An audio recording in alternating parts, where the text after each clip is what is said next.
Let it be a Nick and Jane, and let it be a Mr. Smith, a banker of Nick and Jane. They both keep their money in his bank. That's why we use the title Mr. Smith with respect. Nick really wants to buy, well, let's say Jane's bicycle, but he has no money. More precisely, he has money, but not enough, only $10, while Jane wants $100 for her precious bicycle. That's a problem. What should Nick do? Well, this bicycle is so desirable. He gives Jane his $10 as a deposit and asks plaintively not to sell the bike to anyone. He says that he will bring the rest of the money soon.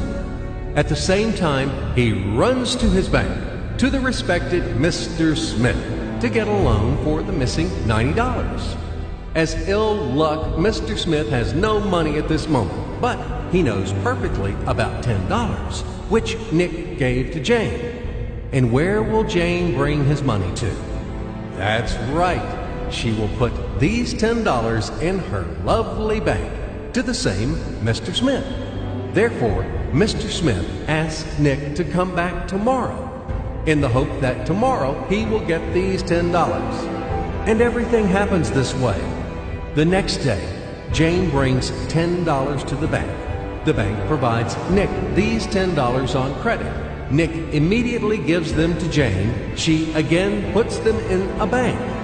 The bank again provides Nick these $10 on credit, etc. As long as Nick the fool will gather enough money for the bicycle. Don't you get confused yet? Be patient, I told you. These demons have been trying to confuse you during 1,000 years. These damn economists and financiers. But anyway, we will figure everything out. So what do we have in the end? Nick finally got the bike from Jane. Wow! But at the same time, Nick owes $90 to the bank, Mr. Smith. And the bank, in its turn, owes $100 to Jane. In other words, those $10, which existed initially, have magically turned into $200, $190 of debts plus real $10. But these $10 would also turn into $1,000, even in $1 million or $1 billion, if Nick would make a more expensive purchase. In this case, our $10 would make the increasing number of its cycles, circuits from hands to hands. That's it. So, what happens in today's world? SOS!